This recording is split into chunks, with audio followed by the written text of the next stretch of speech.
തൃശൂർ വടക്കാഞ്ചേരി കുണ്ടന്നൂരിൽ പോലീസിന്റെ വൻ കഞ്ചാവ് വേട്ട. പിക്കപ്പ് വാനിൽ കടത്തുകയായിരുന്ന 80 കിലോ കഞ്ചാവ് പിടികൂടി. സംഭവത്തിൽ തമിഴ്നാട് സ്വദേശികളായ 3 പേർ പിടിയിലായി. 2 പേർ ഓടി രക്ഷപ്പെട്ടു.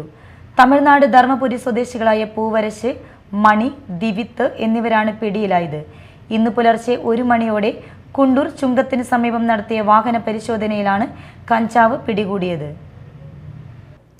വെള്ളിയാഴ്ച പുലർച്ചെ 1 മണിയോടെ കുണ്ടൂർ ചുങ്കത്തിന് സമീപം നടത്തിയ വാഹന പരിശോധനയിലാണ് കഞ്ചാവ് പിടികൂടിയത്. 42ഓളം പൊതികളിലായി ടേപ്പ് ചുറ്റിയൊട്ടിച്ച നിലയിലാണ് 80 കിലോ കഞ്ചാവ് കണ്ടെത്തിയത്. ഒഡീഷയിൽ നിന്നുമാണ് കഞ്ചാവ് എത്തിച്ചതെന്നാണ് സൂചന. ബൈക്കുകളിൽ തമിഴ്നാട്ടിൽ നിന്ന് എത്തിക്കുന്ന കഞ്ചാവ് അവിടെ നിന്നും ചരക്ക് വാഹനങ്ങളിൽ കേരളത്തിലേക്ക് എത്തിക്കുകയാണ് ഇവരുടെ രീതി. വടക്കാഞ്ചേരി, എരുമപ്പെട്ടി, കുന്നംകുളം മേഖലകളിൽ വിതരണത്തിനായി കൊണ്ടുവന്ന കഞ്ചാവാണ് പിടികൂടിയത്. വടക്കാഞ്ചേരി പോലീസും സിറ്റി ഡാൻസ് ഓഫ് ടീമും നടത്തിയ വാഹന പരിശോധനയിലാണ് പ്രതികൾ പിടിയിലായത്. Vadakkanchery CI Rijin M. Thomas, Guruvayur CI Premanandakrishnan, SI മാരായ Anuraj Pradeep, ASI Jijesh, SCPO Arun, Babu, home guard Omanakuttan, city DANSAF team എന്നിവർ സംയുക്തമായാണ് കഞ്ചാവ് പിടികൂടിയത്. രക്ഷപ്പെട്ട 2 പേർക്കായി അന്വേഷണം ഊർജിതമാക്കിയിട്ടുണ്ട്. Media time, Thrissur.